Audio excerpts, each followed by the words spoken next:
All righty. Good morning, YouTube family, uh, of Visa family. This one is going to be a hard one this morning.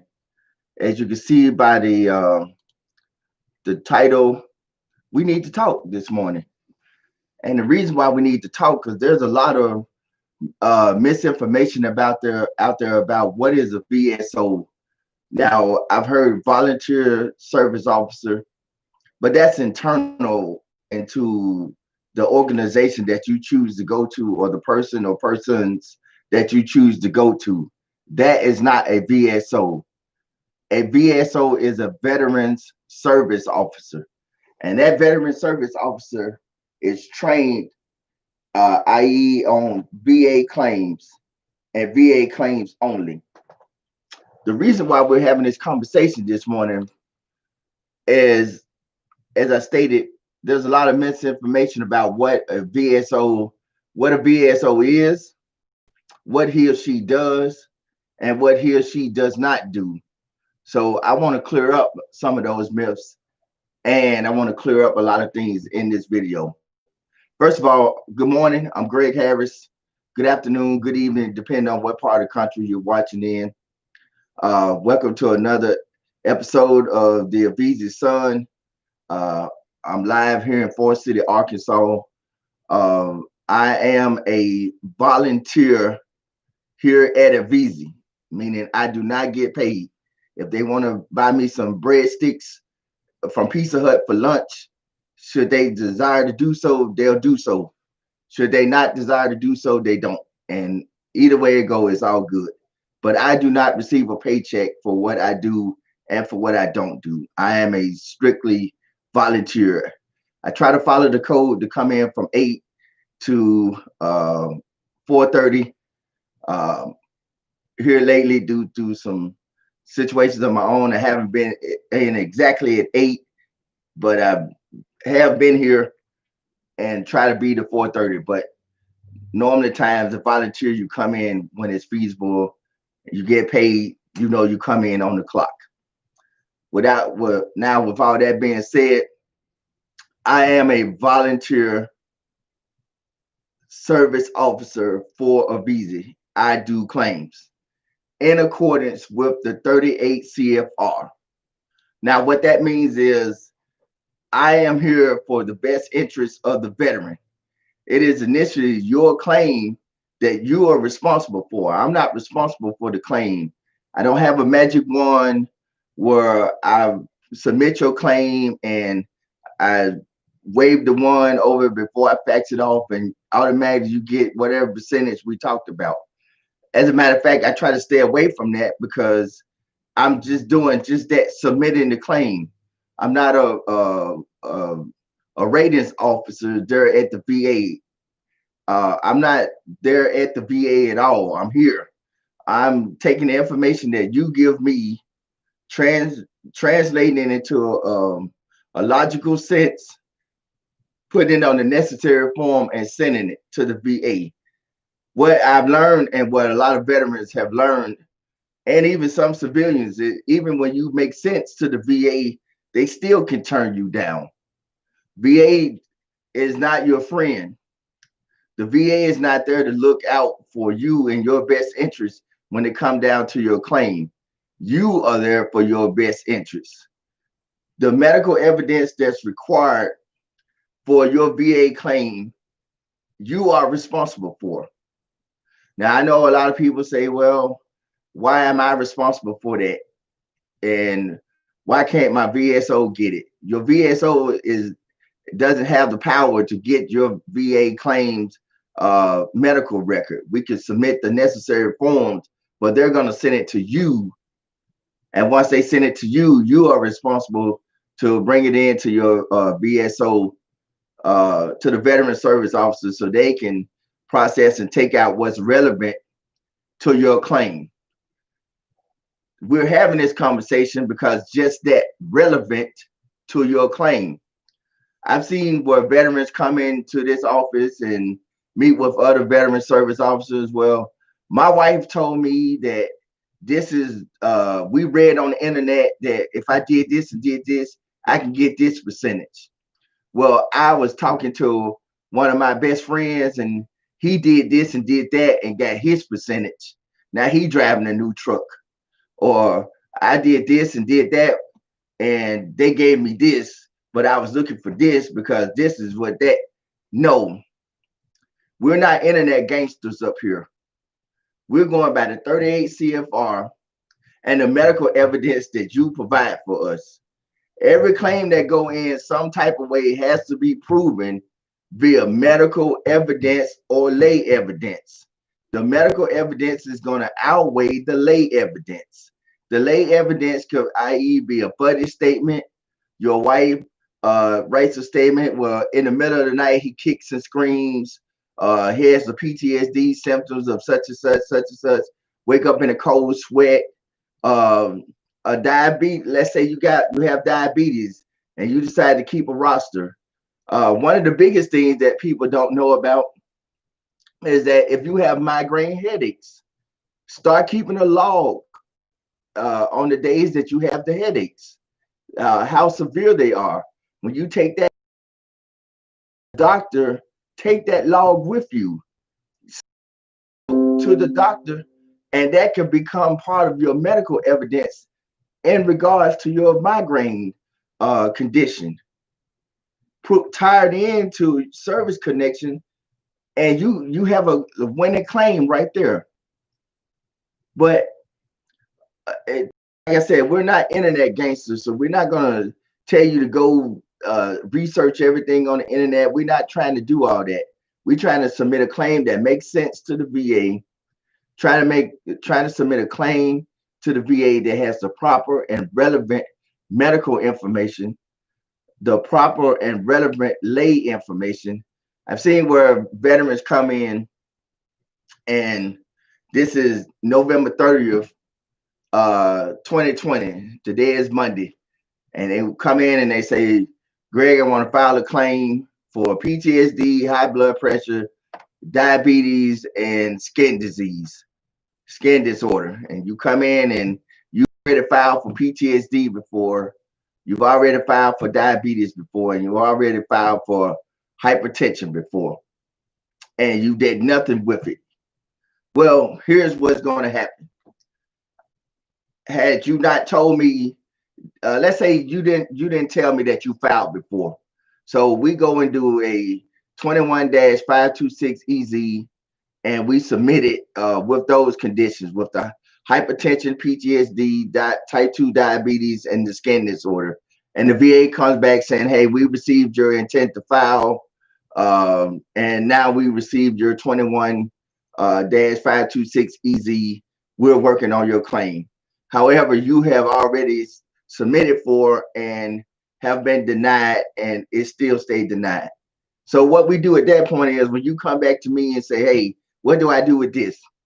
What I'm going to do is now ask you, when was the last time you went to the doctor for PTSD? Well, I just went 3 days ago. Okay, good. So at that point, it no longer turns from a new claim. It turns into a supplemental claim. And the reason why it turns into a supplemental claim, because you were denied. Now, I can go the long route and put in for the notice of disagreement, but if it's past a year, then it's not going to work. So the supplemental claim is what we're going to go with to put your claim in to try to get you adjudicated with the new and relevant information. New and relevant. The medical information has to be relevant to your claim. So that's what we're going to do. You can. I enjoy having the conversations with the veterans. I enjoy listening to some of the war stories, so to speak. But when it comes down to making sure that we have the business taken care of you and your claim, that rests solely on my shoulders, to making sure that your claim is getting handled in the proper condition, to make sure that the proper forms go out, to make sure that I ask you the hard questions, the relevant questions to get your claim going through and pushing forward. And your cooperation is greatly needed and greatly appreciated as well as your donation. As I said, I don't. I'm a volunteer here. We have paid workers here, but Avizi operates off donations. We're not going to force anybody to make a donation. The donation will be greatly appreciated. If you choose to donate, we're here at 500 South Roster Street. We're on PayPal, and I believe we also have the Square here. So if you have a credit card or debit card, you want to come by, the necessary people, the admin staff has the Square card, and they can take a donation from you at that point too. But we operated here uh, strictly off donations uh, from accredited sources. So thank you for those of you who have donated, and for those of you who choose to donate from this stream on. Now back to your claim. Your claim is still ultimately your responsibility, whether you donate or not. We are still going to help you uh, to get your claim adjudicated. We have to make sure that we go through the avenues approach that fits you, not the avenue approach that fits your friend, or the avenue approach that fits so and so. We want to make sure that your claim is just that, your claim. We want to make sure that your claim gets adjudicated for you and for you only, not because of you saw Jim Bob get a brand new truck because of what he did or didn't do. Don't be concerned about anyone else's claim. Be concerned about that claim somehow, some way had to be proven with medical evidence. And there's these VA meals, as I call them, just like they have the diploma meals out there in the world, the VA Insider and with Brian Reese and a few other people out there who you have to pay the doctor to write you a nexus statement and all this, that, and the other. A lot of those claims are coming back where the VA is recouping that money from the veterans that they're giving. So make sure you get your evidence and everything done the right way. If you can't see a VA doctor, go see a private doctor. If you can't see a private doctor, see a VA doctor. But make sure that you out there getting accredited medical information that's in regards to you and in regards to your claim. If your doctor doesn't know that you were in the service, let your doctor know that you served in the Navy, you served in the Army, the Marines. Let them know. And if you can, submit your St. Louis records, your records from St. Louis to your doctor and say, hey, would you take a look at this for me? And these are my medical records. And we can make sure, and your doctor can make sure that he or she looks in there to treat you for what you were in the service, treated for in the service for, and then some. Don't just assume that because you served that everybody else gonna know that you served. No. I know a lot of time we wear the hats, and I wear the Marine Corps hat, and every once in a while somebody says, thank you for your service. 9 times out of 10, 99.9% of the time, the people around here aren't stopping me saying thank you for your service. No, because they're too busy living their lives. They didn't serve, and it wasn't their choice to serve. It was my choice to serve. So why would I hold any type of esteem against that on their part? It's not right. It's not fair. Your claim is your responsibility. Make sure that you're taking the time to work with your VSO when it comes time to that 21-526 EZ. When the questions are asked, what current medical conditions do you have? What are you being treated for? What have you been diagnosed for? And what is in your medical records? And if you don't know what's in your medical records, that's fine. We can submit a request to get your complete C file. As I stated, we're not the VA. The VA, once all we do is submit. Please get that in your head. We submit. Just like any one of these other offices, the VFW, the American Legion, the DAV, the Disabled Veterans of America, they are not the VA. They submit your claim. We submit your claim. As I stated in the very opening beginning, I do not have a magic wand. I don't have any magic fairy dust. None of that where I can sprinkle on the claim and say this claim is going to automatically get 100% right off the bat. I don't. I have to submit the claim, eventually submit the medical evidence with it. If I did not submit the medical evidence right from the jump to make it a fully developed claim, if not, it's going to be submitted as a standard claim. The VA takes the steps that they go through once, even for a developed claim, even for a standard claim, to gather the information.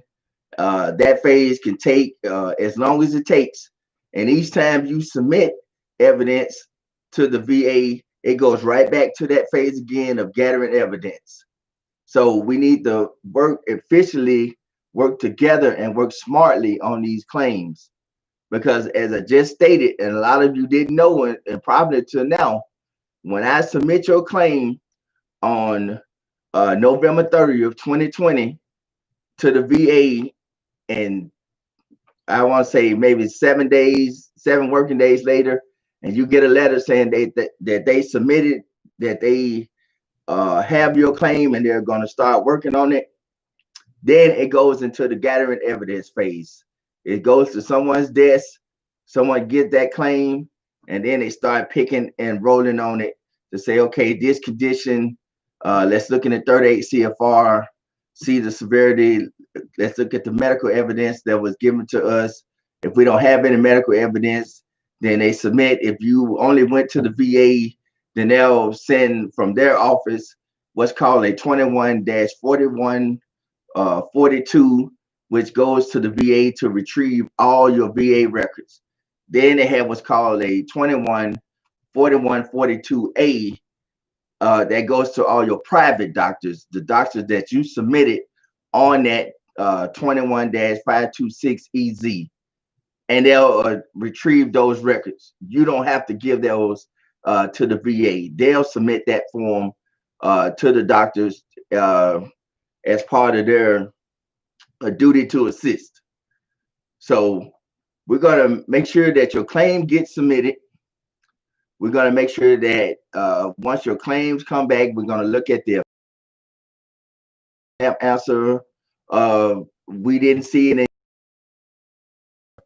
There's no continuity of service of treatment, meaning, i.e., yeah, you hit your knee while you was in the service, but here it is 7 years later. Now you submit a claim for a knee injury in the service, but you're not going to the doctor today, and you don't have any type of current diagnosis of any type of knee injury. That's why I'm saying it's so important. If you are a veteran and you sitting at home and you watching this broadcast, it doesn't matter where you at. Well, even if you're in a VA or if you're in a private doctor, you need to inform them that, hey, I served in the United States military, whatever branch it was, and if I brought you my military records, will you look through them? And whatever current conditions you have that are tied to that service, you have a legitimate claim. It's just that simple.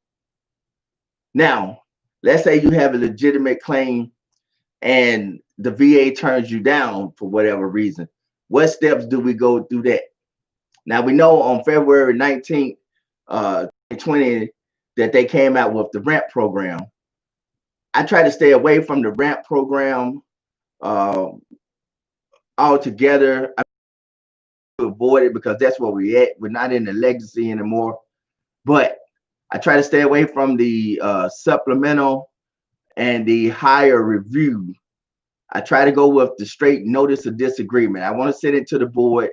Then we want to get you over to a lawyer to adjudicate it, to fight the fight that I can't fight. I'm not, I don't have a law degree. I don't take the time to assess the legal issues of your claim at that point. And that's the reason why we turn it over to a lawyer. Well, why does my claim need to go to a lawyer? Does it have to go to a lawyer? No, it does not have to go to a lawyer. We try to get you to the lawyer to get your claim adjudicated by a legal professional who's used to dealing with the courts, because the court is the Board of Veterans Appeals. Once the Board of Veterans Appeals get that information with the notice of disagreement, you can submit all the evidence you need to submit. Of course, as you know, with the higher um, higher level review, you cannot submit any evidence. Once you submit that claim, that's it. It's done. You through booking. You submit it. You turn it in. They find another adjudicator to look at it, and if they overturn the ruling that was made before at the regional office, then return it. If it don't, then you stay denied. With the supplemental claim, you submit within 1 year of your denial as well. But you have the option to, you can submit more evidence, but it has to be new and relevant information.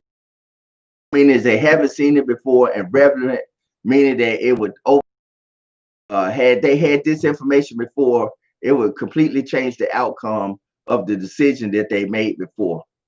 So when you're dealing with your VSO, you got to first know that you're dealing with someone who knows what they're talking about.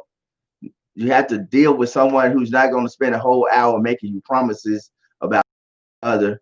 It's not the VSO's job to say, hey, look, I know everybody wants to know what percentage am I going to walk away with, what percentage could I get, this, that, and the other. Sometimes I just come straight out with it. I don't know. I'm going to submit the claim. Let's submit the claim. Once we submit the claim, then we'll see what the decision is. Then we'll go, we'll act accordingly, treat the VA accordingly. Plain and simple. And that's the way you have to have it. I've been on here for a while now, and I'm going to get ready to wrap it up. Who watched here today, once again, my name is Greg Harris. I'm a volunteer. Avizi does accept donations. Like as I stated before, we have the square here with the administrative staff who would take a donation from it. At that point, you can mail it in, 500 South Rosser Street, Forest City, Arkansas, 72335. You can stop by here in person to make a donation. We're on PayPal. Please, should you choose to do so and should you desire to do so, please make a donation. Your donation is greatly appreciated. We appreciate everyone who makes a donation. And heck, we appreciate everyone who doesn't make a donation. You don't have to make a donation to be appreciated. Thank you for your service, and thank you for choosing Avizi as your VSO to work with us. You work with us, we'll work with you, and we'll get your claim put in and adjudicated as necessary. One last thing on a personal note for the veterans, please, one more time, please stop worrying about what your friend has. He got him a new truck because he did this and did that. That's not your concern. Your concern should be your claim. Come in, let us handle your claim, and we can get you a new truck if need be. But we all can't get a new truck. We all can't get a new car off a claim. So we're gonna be grateful and thankful for what we do get. And if there's more claims to put in, we'll put it in. But we're not gonna just put in willy-nilly claims just to be filing claims. Medical evidence must go in with each and every claim. And with that being said, thank you for your time. Have a good day.